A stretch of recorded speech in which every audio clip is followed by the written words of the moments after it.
Hey people, how you doing? Welcome to the Sports Therapy Association videocast and podcast.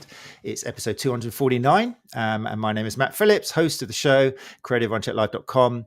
And as always, this episode is being recorded live at 8 o'clock on a Tuesday on the Sports Therapy Association YouTube channel and on Facebook. So if you are listening to the podcast, then you fancy joining us live, then that's what you need to do. Head along to YouTube or Facebook at 8 o'clock on a Tuesday, because if you do join us live, for example, I'm going to bring up some comments on the screen. Amy Tester is with us here. Evening, I'll be listening in on my way home from work as usual until I lose signal. Fantastic. Glass is definitely half empty in that one there. We got Angela L. Thompson, who's joined us. Good evening all. Nikki Mansfield is here as well. It says evening all, watching from my kitchen, still making dinner. Fantastic. It's lovely seeing you all, and thank you very much as always. If I don't thank you enough already, then thank you for joining us live. It really makes a big difference, particularly tonight, because tonight's episode is going to be a continuation, part 2 of the debate we are having about Facebook groups for massage therapists in particular. Are they helpful or hateful? Before I get into that, I'd just like to say thank you to last week's guest as always. If you missed it, then as always, it's available on YouTube if you want to watch the video, or you can catch it up on all popular podcast apps. And it was Sophie Gover of the rundoctor.co.uk. So I'll say that a bit slower, therundoctor.co.uk, who joined me in the studio to discuss her journey in setting up a gait analysis service for her running clients, and how our past episode 146, in which I kind of took the seat and Gary Benson, the founder of the STA, interviewed me, how listening to that helped her along with her journey. It was recorded back in 2023, and I'm pleased to say that much of what was said back then hasn't really changed. And it's a fascinating insight into how Sophie has set up her marketing and her goal setting and her business. And I would recommend, particularly if you work with runners or you want to work with runners, then do have a listen or a watch of that. And if you are interested, a little plug here for myself, because I'm told I don't plug myself enough. But if you are interested in setting up your own gait analysis service, then my CPD course, I've got one starting in October, Gait Analysis for Runners Modern Approach. It's 2 days online as always, and then 1 day this time in Scotland, in Calendar. So if you're interested in that, or indeed suggesting any location, then just go to runchatlive.com or to the stschool.co.uk. Right then, back to tonight. So like I say, we're going to have part 2 of a fascinating debate that's really topical at the moment. Part 1 was about 3 or 4 weeks ago, in which we listened to some really honest, and we thank our panel for sharing some horrible experiences that particularly newer therapists, less experienced therapists have had when they've gone into support groups for soft tissue therapists. They shared experiences of being kind of shot down pretty quickly, made to feel a bit stupid, even though it wasn't the intention of the commenter. I'm sure in many of the cases, they did feel like that. And for a lot of them, it was almost like them pulling the plug on their business and thinking, what's the point? What we're doing now in part 2 is obviously the panel tonight has listened to that, and hopefully a lot of you listeners have listened to it. And we're going to have a chat about it. Recognizing it, and most importantly, what can we do about it? How can we stop it? Because I don't think anyone's intention is for any therapist who has chosen this very altruistic kind of way of living their life for not much money, but helping others, to give up their career. So, but people are feeling like this. So that's what the chat is going to be about tonight. Most importantly, if you have joined us live, then do please share experiences, bring some questions for our guests. You're still coming through the lounge door, which is lovely. So Glenn Murphy, MBE, says evening all. He's here as well. Hey, Sir Glenn, thank you very much for coming. So yeah, bring those questions in. Right. That's it for now. So I think without further ado, we shall start bringing up the panel in no particular order, and then we'll introduce them.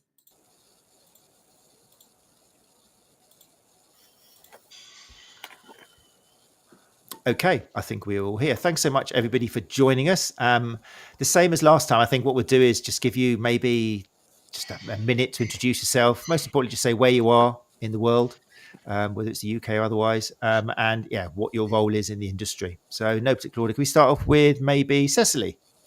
Hello, good evening. My name is Cecily Hislop. I am a former beauty therapist and now sports massage therapist. I live on the eastern edge of Bodmin Moor, where it's very, very wild and surrounded by lots of mine shafts. And I primarily work from home. There you go. Marvellous. Thank you very much, Cecily Hislop. Hannah Tabram?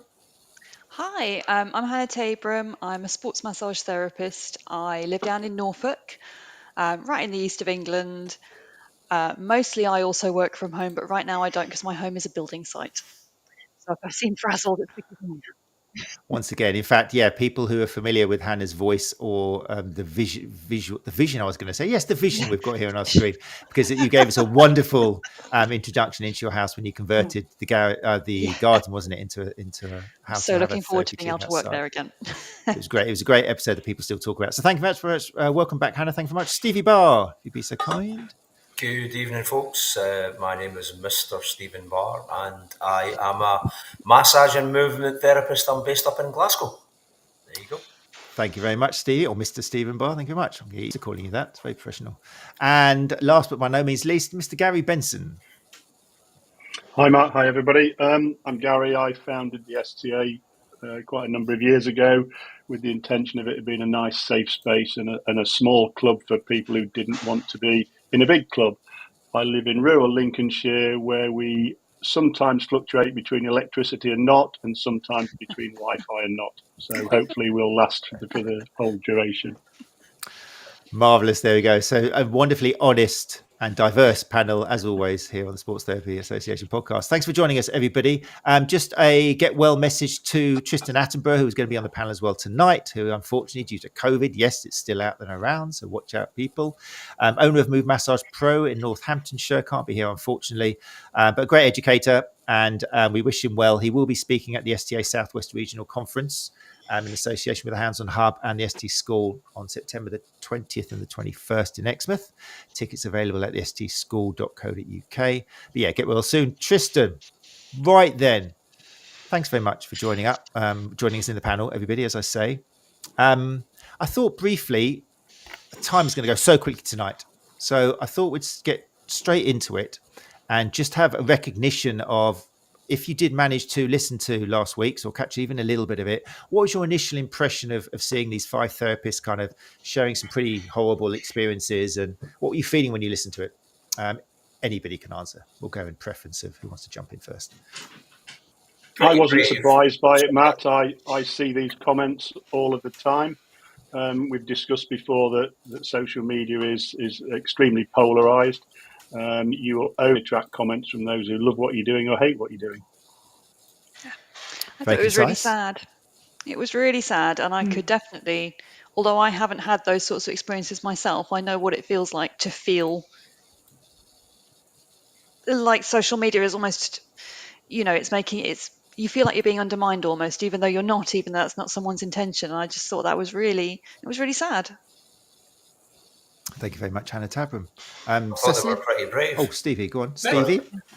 I thought they were pretty brave by showing up for a start, and then relaying their experiences, which obviously, for some of them, were quite hurtful. Especially the one, if I remember correctly, where somebody then looked up their own business and started having a go at them that way. I mean, that was awful. Where are we if that's what we've come to? So very cool. Pretty brave of them to get stuck in like that, I thought. That's good. Good word, brave. Yeah, it was really cool with the panel. And if you haven't listened to that episode yet, then don't worry. Don't stop this one. We're going to have loads of stuff in this one for you to listen to. But do go back and listen to part 1 of the debate. Really worth listening to. And Cecily. To be fair, I don't think I can add anything to what anybody else has said.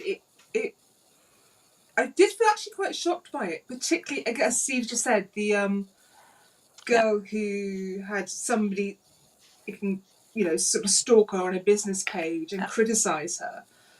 And I think you can forget at times that people can do that. I mean, I've been lucky in my experiences. I've never had that with anything on my business page. So, perhaps we shouldn't be so naive to think that it's not happening. But when it does, it is surprising and it isn't acceptable. And I can't imagine, pardon my language, how crappy she must have felt. Yeah. And I think to do that anonymously as well is really cowardly. Yeah, there are some times where you wonder, isn't there? But that was a good example of where things shouldn't be happening. So I'm sure we will go into this in deeper detail. Because I know we could talk about even just that for an hour. I've put down some strategic points which were kind of picked up in that episode, so we're addressing them because all of you here who've joined us have got a wealth of experience in the industry, and everybody here, including myself, all started without much knowledge. Like they were saying in the panel, we've been through it all, and we've all still suffering imposter syndrome, and we all question ourselves. We all still get up in the morning thinking, what have I got to help these people? We all get flummoxed completely with certain clients and stuff, those who are still treating. So we've all been there. So hopefully we'll be able to provide not just empathy, but also come up with some solutions. The first thing I wanted to give to you, dear panel, is one of the common things that came up was the idea of, or the topic point of what massage can do for people. Indeed, I think what led to that person suffering from somebody jumping onto a business page and saying, basically, this is false, this is not evidence-based, you're lying to your clients, this is terrible, which is way over the top. It all boiled down to a lot of misconceptions out there and stuff which we all talked about what massage can do for people. So I thought, just to start off, what are some of these misconceptions? And we need to say these a bit gently because there might be listeners here who've just come off a course and they've probably learnt it. Unless they've been on a forward-thinking kind of modern course, they've probably learned some of these misconceptions about what massage can do. So I want to have a little think whilst I'm just finishing off the question and think of one, or think of a lot because somebody might grab yours, and then let us know why it's erroneous information and where the potential harm in saying these things or believing these things can be. I'll start with Stevie because he's probably got 5 on his hand already. Because you're well clued up, and I know I say that not with any bad intent, because you're in the Scottish Therapist Facebook group and you see this all the time, and you having to deal with people who are probably saying these things. So yeah, what's one that particularly you think is common, and why is it a problem? I think the notion or idea that we can change things underneath the skin when all we can do is touch the skin. And we're talking about tissues here, not the nervous system. We appreciate that by touching the skin, we're involving the nervous system. But the idea that we can move fascia, lengthen muscles, fix scars, scar tissue, adhesions, these sorts of things where we know we just don't have either the physical power in our hands to do it, like fascia, for example, or it's just not either physiologically or logically possible to do the things that we used to think that we could do. If it was so easy to do these things, we would never have survived as a species. We just wouldn't. And I think that's still a hard thing to get past people, because the information is still being taught out there that, we can do these things. And it's also being supported by people who either won't look or just don't feel the need to look, and they are happy to stick with the narrative that they have. Okay, and we will make sure the links that they're in the resources in the show notes, there's links to pieces on this. What is the harm of a therapist telling clients that they can break down scar tissue or lengthen a muscle or release kind of muscles and things? I think it's that fixer thing where we are used to having things fixed, and then if we have a therapist who says that they can do these things, that I can fix that, I can do this, and I can fix that. We operate on a word of mouth business quite a lot of the time, and so the word of mouth then spreads around that, go to therapist A because he can fix things, and so then we perpetuate our own myth, if you like, by not using a more up-to-date narrative that would help us as well as the clients that we see. So what word would you prefer, or not you prefer, but what word do you think would be a healthier, more kind of, try not to say evidence-based because that's coming up later on, but a better word to use rather than I'm going to fix you? What would you say to a client? I would be more inclined to think of me working with them rather than me doing something to them. I need their buy-in and their input and their response, I feel like, rather than it coming from me to them, it has to come both to each other. Otherwise, you'll get that situation where you can do the same thing to 5 clients, one after the other, and you won't get the same response from them all because something's missing between maybe you and client number 3. It just didn't happen. So the idea that we can work with a client to meet their goal rather than do something to them to fix a problem, I feel like, I guess, is the way I would like to put it. Okay, brilliant. Right, well, there's enough on there to talk in that about now, but we're not going to. We're just going to drop that in there. And I think it was done in a nice, gentle way. I don't think there was anything. It may come as a shock to some people because you probably said to a client yesterday, yeah, I'm going to fix you. Or maybe you got it in your website. It doesn't mean close your business up. It doesn't mean throw everything out.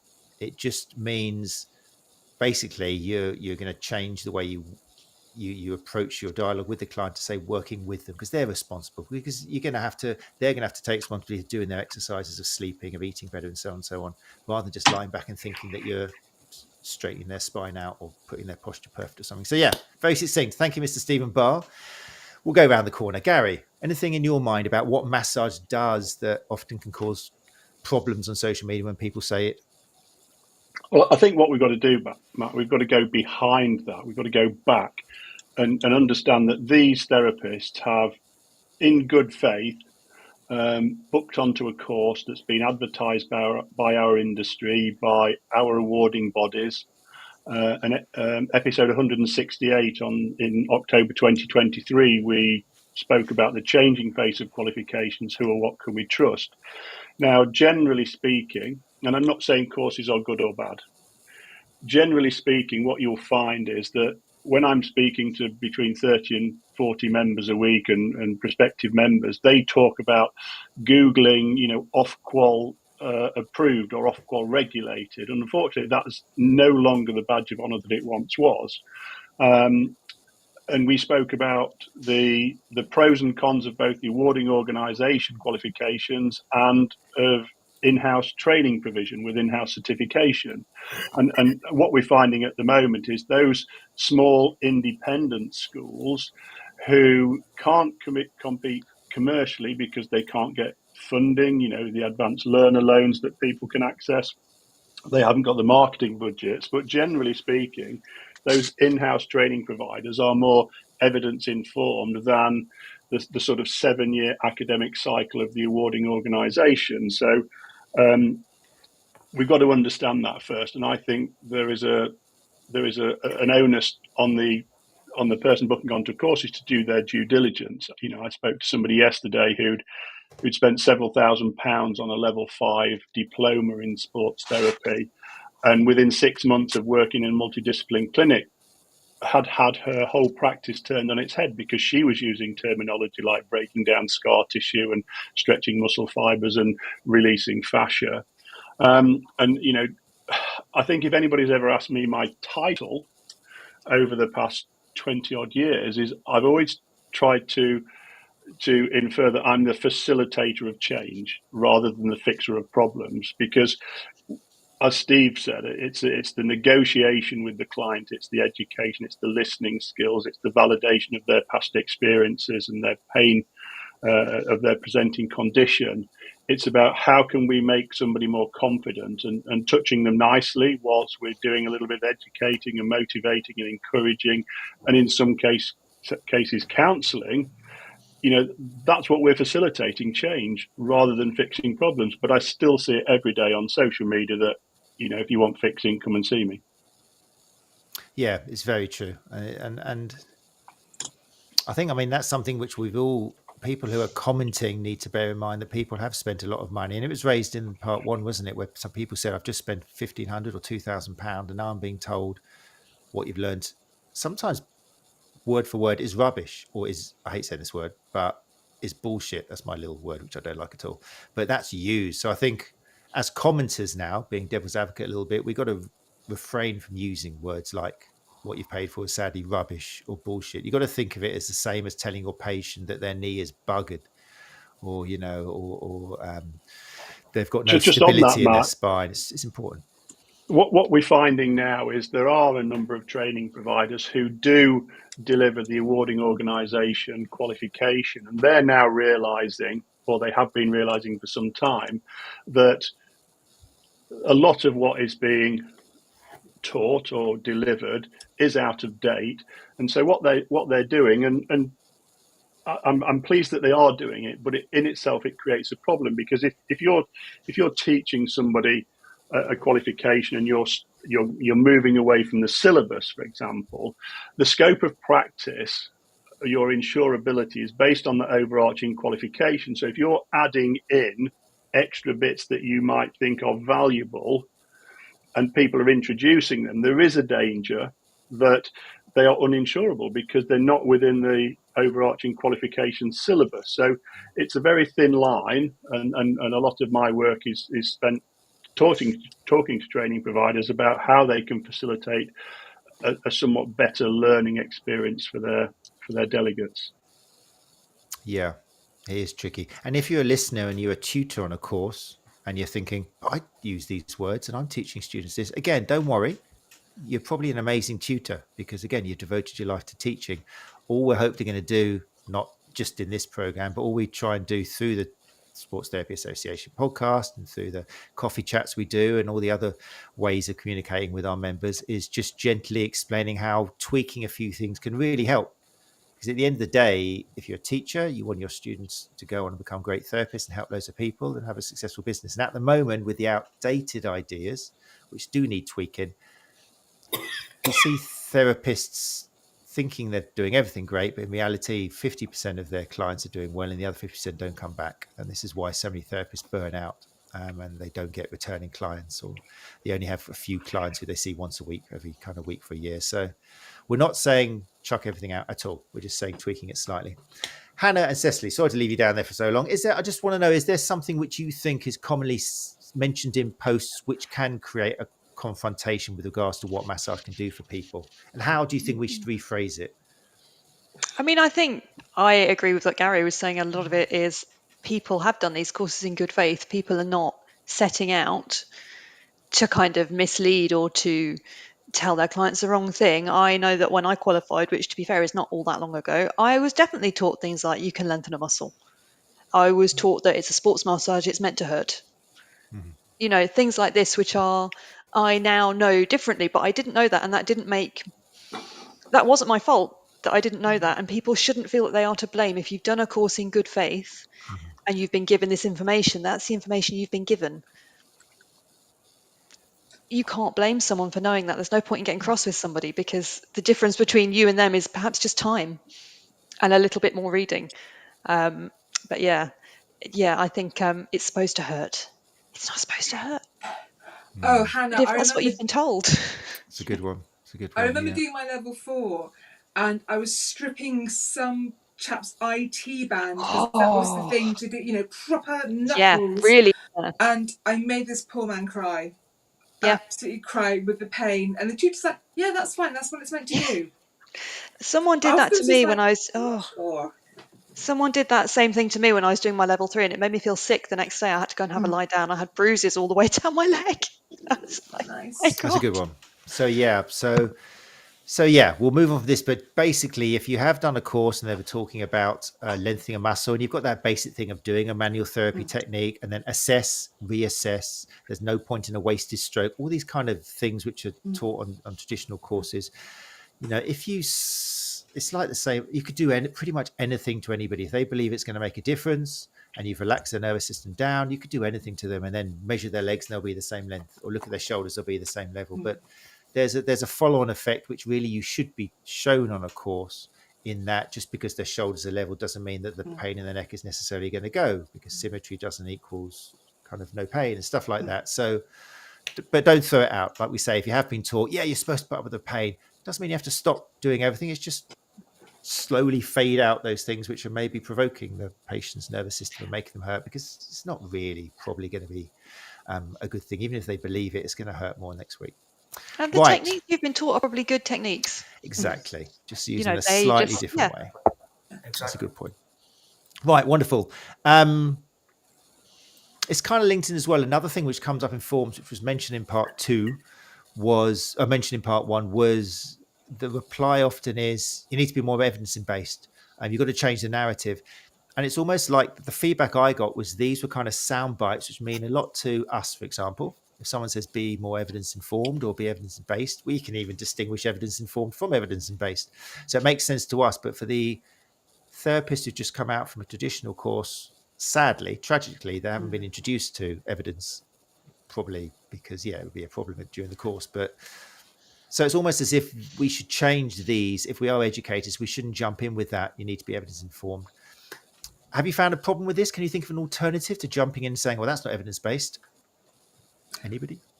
I think it's it's about the language, and I read some posts from people who I know, and sometimes they use language that I might not.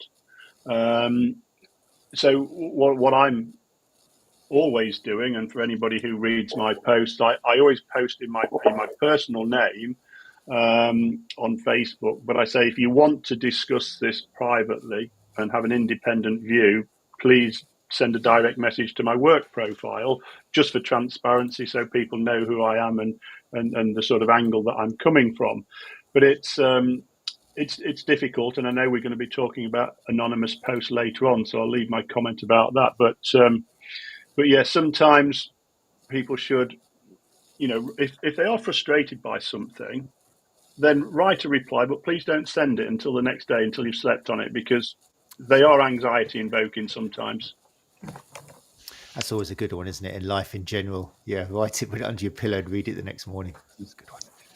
I think if you're going to post something up that you feel that you have to have an input to, there's no point in doing it unless you give the person somewhere to go.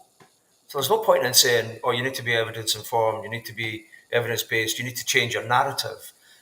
If you don't then follow that up by saying a good place to go for you to see where you can pick this up is A, B, and C. Go and look at these areas here, look at what they have to say and why they're saying it, and then think about it. Think about how they have reached the conclusions or the views that they have. And if it still means that you're going to stick to your guns a little bit, at least you've taken the time to look at somebody else's viewpoint. But I think the newer therapists, I don't think they would stick to their guns. They will go and they'll absorb it. But you've got to give them the opportunity to see that there are people out there, there are places that you can go, there are things that you can read that will settle them down. That's maybe not the phrase I'm thinking of, but it will make them just take a step back and then think about the whole process. Because at the end of the day, that's what we have to do. We have to think about what it is that we're trying to achieve. If we're working with somebody's body, how on earth do we manage that by just touching them? That's the thing. So if you don't give them somewhere else to go, then you're doing them a disservice, a big disservice, because you're not giving them even half the story. You're just giving them a little taster and leaving them to it. That's not fair. If I could just come in on that, instead of suggesting go to A, B, and C, suggest that they go to the S, T, and the A. There's the soundbite. There he is. Very good.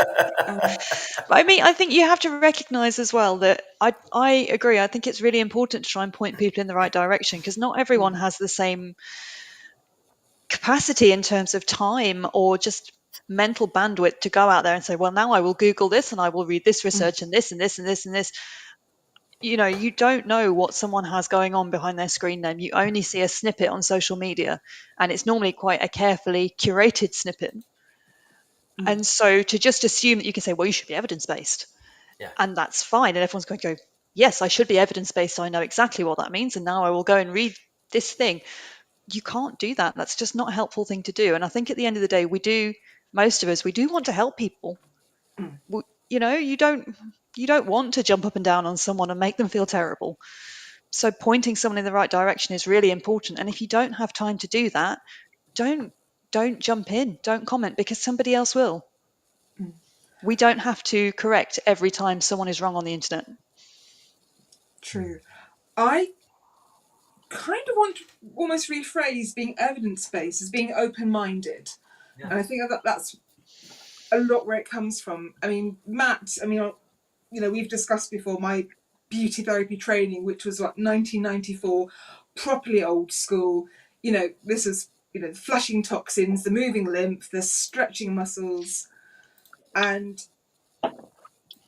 although that wasn't necessarily changed when I was doing my sports massage courses, again, from following the SDA and other sources, it's like, well, actually, okay, that's not what I'm doing.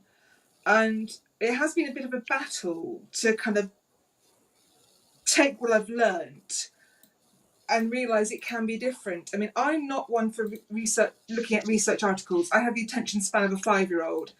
I think, Anna Maria wrote one about 18 months ago. It's still on my laptop, on the desktop to be read, because I look at it going, yeah, I'm going to do that. Oh God, no, I can't be reading it.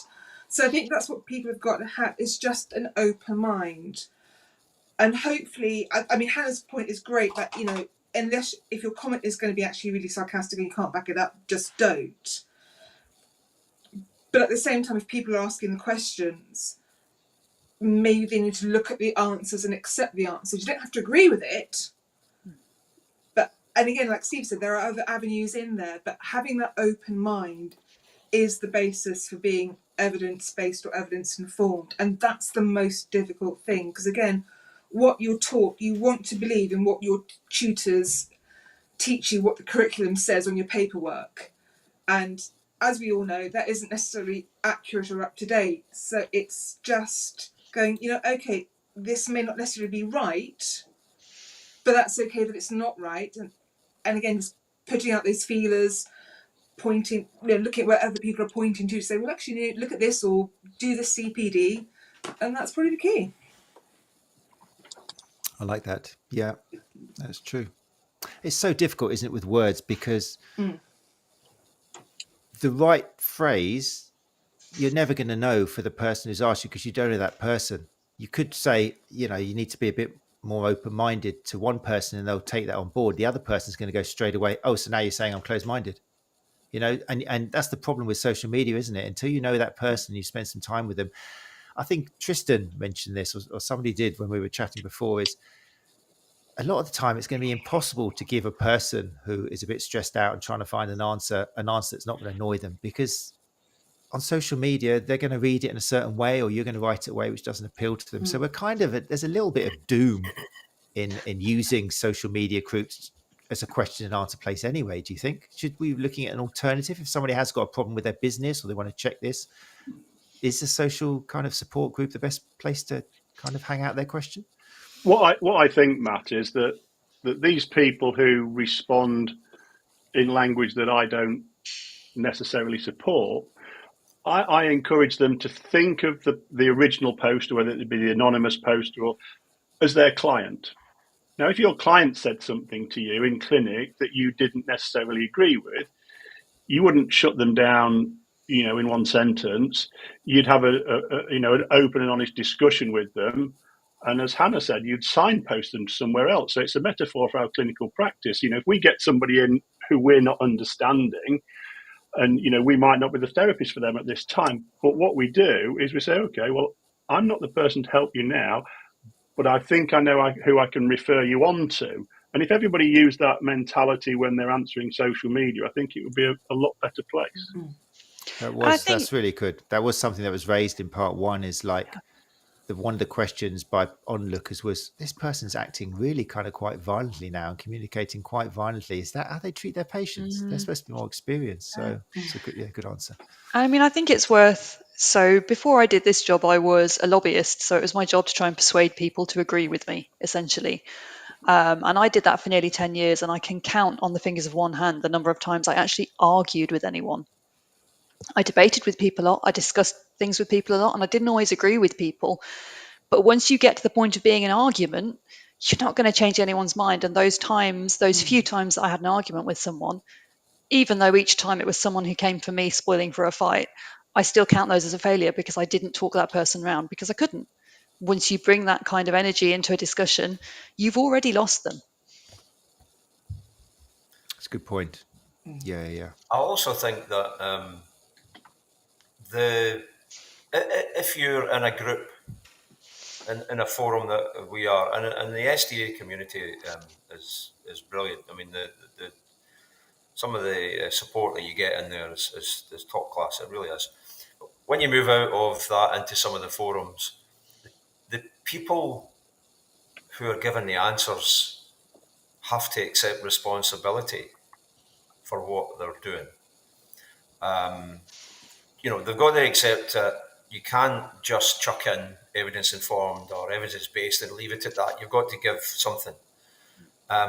You can't just shut people down and say, what you're saying is rubbish or whatever. You can't do that either. You've got to accept responsibility for the answers that you give. And part of or a big part of it that I see is that we are being irresponsible. We mentioned this before, Matt, that people are giving out advice on a matter where they haven't seen the client, haven't spoken to the client, and haven't touched the client. They know absolutely nothing about that person, and yet they have accepted that it's almost their right to go in and say, right, you need to do this. And I think that's where the forums have the biggest problem. Not the people asking the questions, because they don't know what they don't know, but the people answering them are not accepting the responsibility that they have as experienced therapists, one way or the other. They should be accepting the fact that you shouldn't be giving out advice online about a person you've never met, never spoken to, and definitely not touched.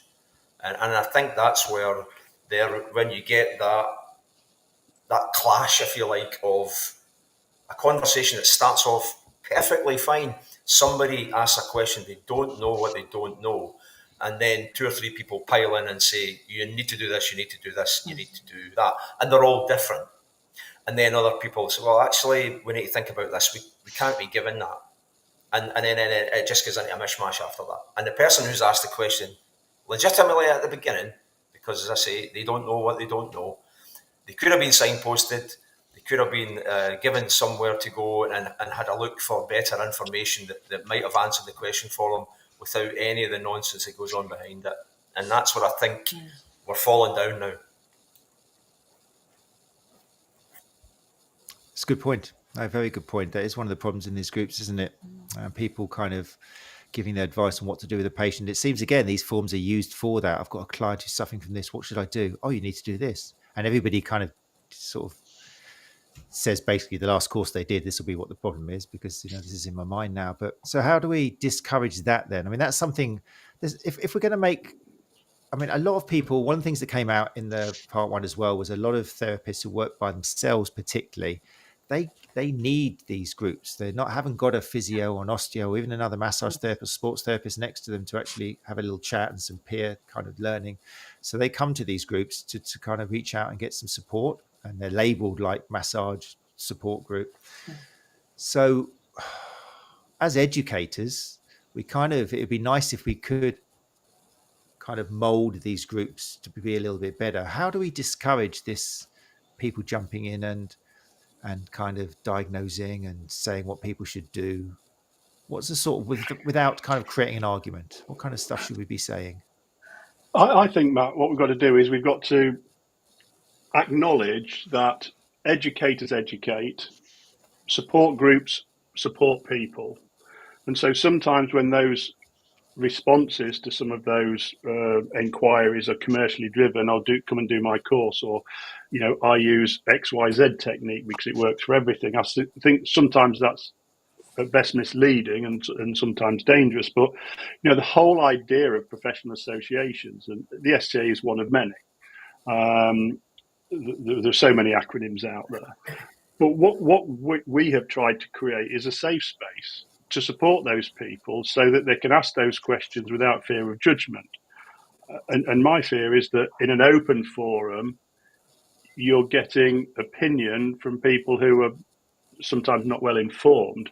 I saw one the other day, so can somebody explain to me the difference between level 3 iTech and level 5 XYZ?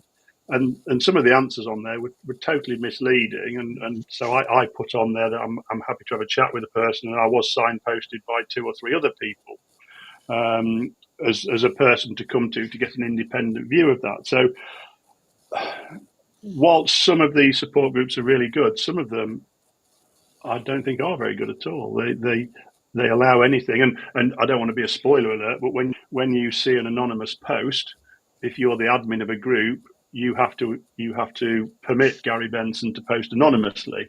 So we know who those people are if we're the admin of the group. And you know, what I've found is that some people in conversation with me have said that they're posting anonymously because they don't want their training provider to realise it's them asking questions about their training that they've just completed. So you can understand why people are wanting to post anonymously. But also, we've discussed it before, it's about the fear, the anxiety of the responses that we're getting. So I think the admins have to do a better job, because they're the people who run the groups. And sort of going back also to the advice that's given, I'm thinking of a particular post on one forum about 3 or 4 months ago. Client is a taxi driver, so obviously sitting down on their backside quite a bit of the day. In spinal flexion, they're getting a burning pain. So we have everything from weak glutes to strengthening your core, mentioning your hammies, mentioning your quads. More than likely a bit of psoas work was in there because, let's face it, the psoas rules everything. And what was slightly scary was everybody was ignoring the fact that this chap has a burning pain. And again, it highlights I mean, I do think having Facebook groups is really important. As a sole trader myself, and when I was starting out, I found them really beneficial. Again, it's that sense of community and having people who you kind of hope to support. But you're right, you get scary answers at times. And so I think what the more experienced therapists have to do, actually, you know what, this doesn't sound right. This might not be within your scope of practice. What I think is the best thing to do is actually find out what is going on with this person first, because that actually doesn't sound pretty normal to me. And again, it's that phrasing it. I mean, I'm not going to say anything that I've not already openly said on Facebook here. Yes, sometimes questions can sound pretty inane, and quite frankly, a lot of the answers can sound pretty inane too. But when you think where they've come from, i.e. an absolute lack of understanding or knowledge, which isn't necessarily the author's fault, but as you say, they need a bit more regulation as to, or maybe a bit of rephrasing as to what's being asked and the advice being given. And if somebody is giving poor advice, I don't think there's necessarily a problem in going, actually, you know what, that's not really good. But again, there's a way of phrasing it to think, well, actually, again, this person giving the advice might be lacking in their knowledge. And it's really, really difficult. I mean, I'm a moderator of a whopping great big Facebook massage group, and I know Stevie's on it too, so you know exactly what I'm talking about. And boy, at times stuff gets really heated, and if you think we can be rude in the UK, oh my gosh, Americans can turn that volume up to 11 if you get the reference. And you know, they can really, really attack each other verbally, and it's scary because as you say, all one person wants to do is have a little bit of knowledge and get a little bit of experience. So they're important, but gotta kind of keep them in check a bit. Yeah. There's a huge. Sorry, please carry on, Hannah. Sorry, I was just going to say, yes, I think a lot of us are working on our own right from day one, and that's really scary. Yeah, it and is. Actually having a group of people you can just reach out to and feel like you're not completely on your own is really important. But I completely agree that sometimes and I speak as someone who's not a Facebook group admin, so feel free to throw me from all your groups in disgrace. But maybe sometimes admins need to hit people over the head a little bit more often and just say, no, that's not okay. Stop it. Oh, the group I'm on, trust me, we're very good at that. I thought you might be. I did imagine that might be the case. Yeah, I've been introducing them to Cornish slang. Let's not see how that's going down. I mean, it's what I was going to say there, just to back up Cecily, is that in the UK so far, there are few ad hominem attacks. So there's not really very many attacking the man type of replies rather than the message. But in the States, you get that all the time. It gets really bad and really heated. So we tend not to go down that route very often, which is pleasing to see. But still, things can get out of hand pretty quickly, just too quickly, and yeah, I think, and I'm as guilty as of everybody as anybody else, is taking a step back sometimes and taking a breath and then thinking, you know what, I'm now going to just put this in, and that's less than I was going to do, because actually that's the right thing. Just take a step back and a breath, and then post up after that. But it sometimes is challenging. Matt, I feel sorry for the tutors out there. Post COVID, where we moved to a more blended learning delivery system. Tutors are now being asked to deliver a robust qualification in a matter of days, and it's not possible, irrespective of the amount of online learning opportunities there are. And so I think there's been a dramatic increase since COVID on this type of insecurity with people with qualifications and the imposter syndrome. Tomorrow night, the SDA are hosting a Life After Uni seminar, where we're going to be discussing, what to expect in the next 3 to 6 months. Where are you going to get your support from? We're going to be talking about the toxicity of some of the responses. We're going to be talking about how, my personal opinion is that other associations have a business model. The STA thrives on a support model.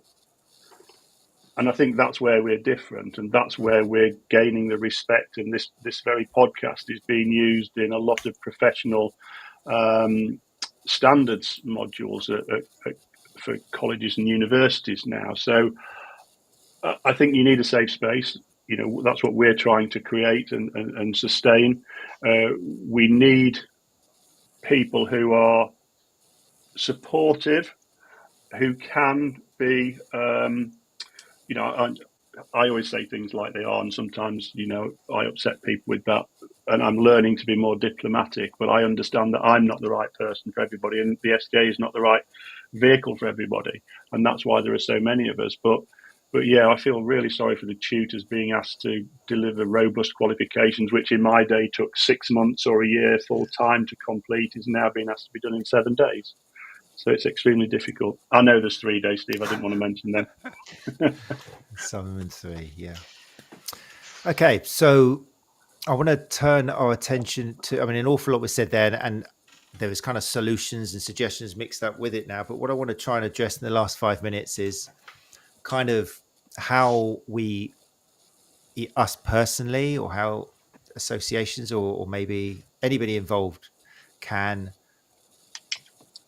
help support groups for therapists become better places, because we've got anonymous posts where people are too fearful to actually post, which is something which I think once you realize, when we heard part 1 why some people are posting anonymously after what they've been through, it's not surprising. So we have to kind of accept that some people will start off being anonymous. What we do with that person, maybe as an admin, administrator or moderator or something, when we see their posts anonymously, might be an interesting conversation. But what can we do to try and help social media support groups become healthier, less toxic, kind of more supportive and useful places for our industry? Have a little think in your minds of what you'd like to suggest. Whilst that's going on, I want to give you time to think of how you think we can improve these social media groups. I just want to mention to listeners that if you are interested in becoming an SDA member, then do please use the code podcast25. So that's podcast, PODCAST 25, the number, as that will give you 3 months extra if you join for a single year. So rather than, so for £75, which I have to repeat 75, because a lot of people have emailed me saying, seriously, surely that's wrong, but it is just £75 for an annual membership. But you will get 15 months instead of the normal 12 months, as long as you join up for a single membership. It's only valid for new members. And if you're a level 3, qualifying after 2014, then do make sure that you opt for associate member when you join up. If you've got any questions, as always, just email either matt@thesta.co.uk. No, email me, matt@thesta.co.uk, because I like to keep an eye on who's actually learning from this podcast. So there you go. Podcast 25 for an extra 3 months. Okay, everybody, how are we going to improve the world and set peace in support groups of therapists? Cecily, your lips are pursed. What do you want to suggest? I don't have a poker face at all. I think it's remembering where we all started off and putting yourself in the person who's asking the question's shoes.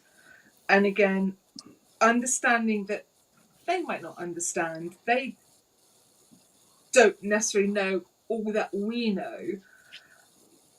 There's nothing wrong in sharing your knowledge. I mean, I think it's one of those things. If I think I can add value, I can give an answer or help, I will say it. And I try not to, if I don't think I can, sort of add anything. But again, it's just that understanding where this person is coming from. And then also not being afraid to call out bad behaviour. If you see somebody else being rude, you know, okay, it's not necessarily your argument, but I think people should be kind of unafraid to say, well, actually, mate, steady on, you know, that's a bit harsh. There's no need for that. You know, we all have a responsibility to ourselves because everything is out there and it is so public. And again, written word can be misconstrued, and you're talking to somebody who's mostly told off for sending emails when she worked in an HR department because she came across as being a bit too antagonistic. So I really understand it's so easy to do. But, again, kind of getting soppy. We're all part of one community and we're all here to support each other. That's the whole point of being on social media and being on these forums, is to provide our support. Even 30 odd years of doing this, I don't know everything. And again, as I said to you donkeys ago, I can learn from people who have been doing this longer than me. I can learn from people who've quite frankly freshly qualified because they're going to be generally younger and the memory is going to be better than mine. And we just need to remember that we're all here to support. And quite frankly, if you don't like that idea, shove off. Okay. That's me implied. So yeah, anyone who's thinking of commenting, just think twice before you comment. That's something which we all need to do, especially on social media. So that's great. And also you added in there another one, which was don't be afraid to maybe just gently mention if you think someone's being a little bit abrupt. Again, don't start off a side argument, but maybe just message them if you can personally or something. So Hannah, what do you think? How can we improve the current state? I'm going to steal Nikki Mansfield's idea that she's put on the comment, because I think that's a really good idea, which is, do Facebook groups need their own scopes of practice? Yes. Ooh. I think they probably do. I think that's a really good idea, because there are some groups that I'm on where, you know, I'm on one that was a particular course that I did, a particular CPD course that I did, and we started a little Facebook group. And so if I had a question about a shoulder, I would probably go to that group because everyone's been on the course and the tutor's on the course. Who was on the course is on that group. And so I would feel that it's totally within the scope of that group to give me a few pointers, whereas there are others where probably not so much. And then the other thing I would sort of encourage as well is, if you are stuck on a case and you don't want to post on Facebook, do one of the coffee chats, one of the Zoom coffee chats, because I have done that with cases I've been absolutely frazzled with and just thought, I don't know what to do with this person. And it's been so helpful, because having that back and forth conversation with someone is so much easier on a screen even than it is trying to type it out. And the other thing, you see, you've set me off now. Turn off notifications. What have you done? What have you created, Matt? Let the rant out, Hannah. You know it. No, we haven't got time. We'll be here for a week. Turn off the notifications on your phone, because they create a false sense of urgency and they nudge you into keeping responding, because that's what the algorithm wants. And that is not the way to have a nice measured discussion. Turn the bloody things off. Interesting. Good point. That's a real functional point, isn't it? If you are involved in this discussion, then switch them off for a while and allow your mind to mull something over rather than feeling, I need to reply to them now. They've just said something else. It's a very good point. That's a really good one, and I like it. Can I just add to that? No, you can't, Cecily. We need to move around the clock. Moderator of, they have set up a massive list of words. So if any of these words are mentioned, it flags up automatically whether we allow the comment or not. Okay, a lot of time and prep has gone into that, but it's brilliant because if somebody's if he uses the word stupid, okay, are they calling somebody stupid or are they calling something stupid? At that point, you can look at it, you can moderate it going, no, that's fine, they're calling something stupid rather than a person stupid. And you can either let it go or remove it. And again, that's a little tool I think maybe admins perhaps should set up. Okay, it takes time, but then it makes moderating things so much easier because actually you can look at it quickly and go, right, I can take that out or let it go.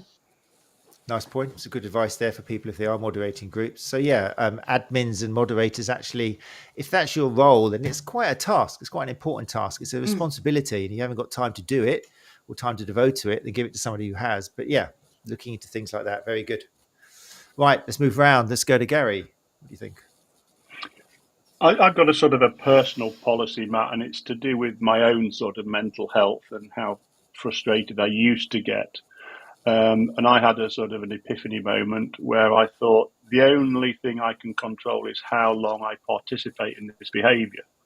So if there is, a negative comment in there, I'm not going to respond to it because I don't want to waste my positivity on dealing with somebody who's negative. So I will, instead of, responding to a negative post and throwing fuel onto the fire, I will either send a direct message to the original, to the author of the original post and say, look, if you want to discuss this and have an independent view, I'm happy to give you half an hour of my time and opinion.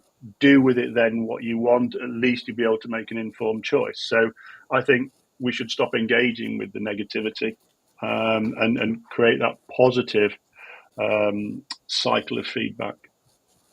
Yeah, I think that's a good one. We mentioned that before. Maybe there should be more.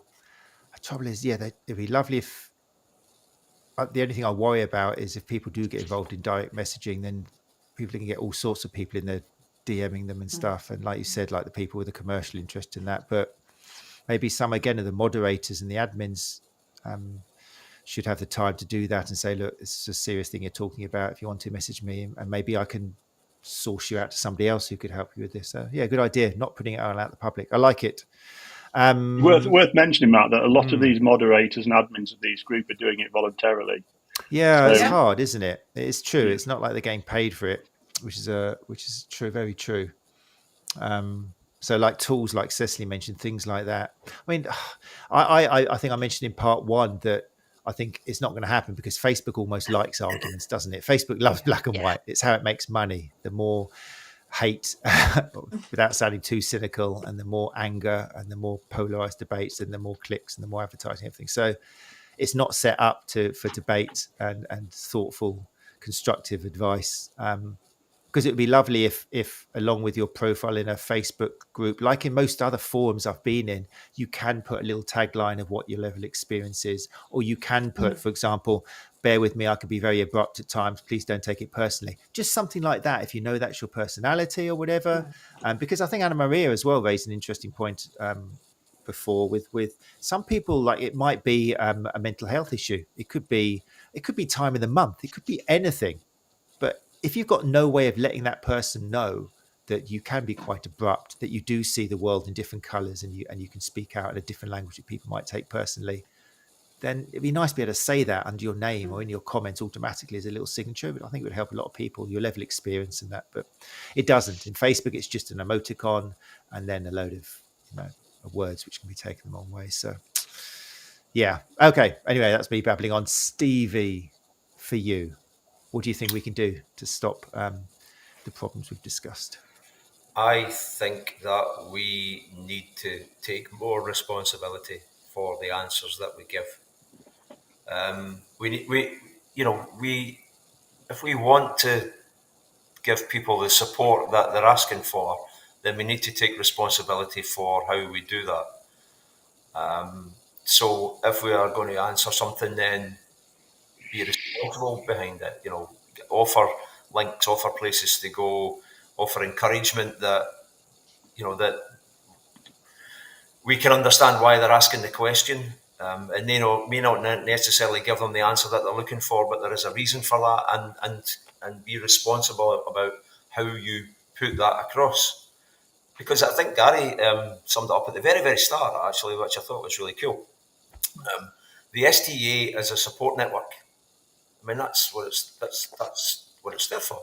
It is to support people, and we should be thinking about supporting people when we're giving them responses to questions that they've asked, not shooting them down, but actually supporting them, because it goes back to the same thing again. They don't know what they don't know, and if they're in over their head, then we need to be able to say, as Cecily said, we need to be able to say, look, actually, the best thing that you can do would be to refer that out, because I certainly wouldn't want to give you an answer that would mislead you, and perhaps, by doing so, you might get the answer that you're looking for. But we can't just dismiss people, and being new is not their problem. Giving out bad answers, that's our problem. We shouldn't be doing that. And we need to stop it very quickly, because it's getting out of hand, I think. Matt, can I add in that, Yes. we work in an unregulated industry. We have got a lead counsel for soft tissue therapies. I don't see comments from them about anything, but my role, I suppose, is to support the STA members, to inform the prospective members, but also to police the existing members. And if I see a comment from one of our members that borders on being a personal attack that Stevie was talking about, I will quite simply pick up the phone, have a chat with them, and about how our code of conduct and professionalism has a social media policy within it. And if they are, going against that code of conduct, my only power in an unregulated industry to revoke membership. But I seldom revoke membership unless it's something that's a danger to the public. What I try and do is educate the person and give them some guidance as to a more appropriate and supportive way of answering the questions. Yeah, that's a great point. Very good. And it's worth pointing out that we are all learning all the time. Like, nobody is the finished article. And even if we talk about being evidence-based, the evidence will not be the same tomorrow as it was today. It's not a fixed point in time. So it's worth remembering that everyone's got something to learn. It's very true. Tristan Attenborough, who sadly couldn't be here today, he sent me a few little notes, which I haven't read out or mentioned enough, but it's because the points are being covered. But he kind of summed it up saying, watch out if you are one of the people who is kind of jumping in and commenting on every clumsy, naive and absolutist comment you read on because someone has said something that's not true, then don't think that you're fighting the good fight for the benefit of the industry, because you're being delusional. You're harming it, as well as wrecking the opportunity for constructive discussion. So that's why we needed Tris here today, really, to put it just eloquently like that. But it is tempting to think you're fighting for the industry by, negating everything which isn't evidence informed, but often you can do more harm. Emma B, thanks for joining us. It's nice to see you in the show. Emma B was from panel 1. Emma B says, yes, Stevie, people should take responsibility for how they reply. Thanks for joining us, Emma, and thanks for being in the panel. Great points. I mean, Angela Thompson as well, who's in the live lounge, has said it is all of our responsibility as evidence-informed practitioners to question uninformed advice and signpost to good resources and education. But yeah, I think there is an ethical duty to help and to share, whether it's just for the people who are being treated by other therapists, but for the industry. But yeah, we just got to be careful how we do it, don't we? Like you say, signpost to good resources and education. Yeah, great point. Thank you, Angela. Right, it's 9:05, so we've gone over the hour for the first time in ages, but it's a great topic. And thank you for everybody in the live lounge who has added comments. If you're listening to the podcast and the things you want to add to the debate, then don't let it end now. I would recommend that you go to YouTube and leave something in the comments there. That's kind of the best place with the biggest shelf life. And also comments in there sharp in Google as well. So the more you can add to the questions, and we will get people to answer in YouTube, then the more it will kind of appeal on Google when people do put in searches on what's a good association to join where we're going to feel included and supported. Take the S to the TA. I like that. Right. I'd also like to thank our panel tonight, Stevie Barr, Gary Benson, Hannah Tabram, and Cecily Hislop. Thank you so much, everybody. We will put contact details for everyone in the panel in the show notes for you. Normally it's an Instagram link or a Facebook link or something. So in case you do want to get in contact with them, if there's anything they've said which you'd like to continue the conversation. It just leaves me to let you know that next week on Tuesday, 8 o'clock on July the 29th, and that's going to be our last episode before a couple of weeks off for the summer holidays. And it's going to be an STA catch-up with myself and Gary Benson, who you've been listening to tonight. And Gary's going to be in the guest seat giving us information on what is happening in our industry at the moment, what part the Sports Therapy Association is playing in that. And as Gary kind of alluded to earlier on, how we can provide you with support throughout the year. It'll be interest not just to STA members, but to anybody who's a soft tissue therapist working in our industry, anybody who's maybe interested in joining the STA. It'll be a lovely opportunity to hear about what we do.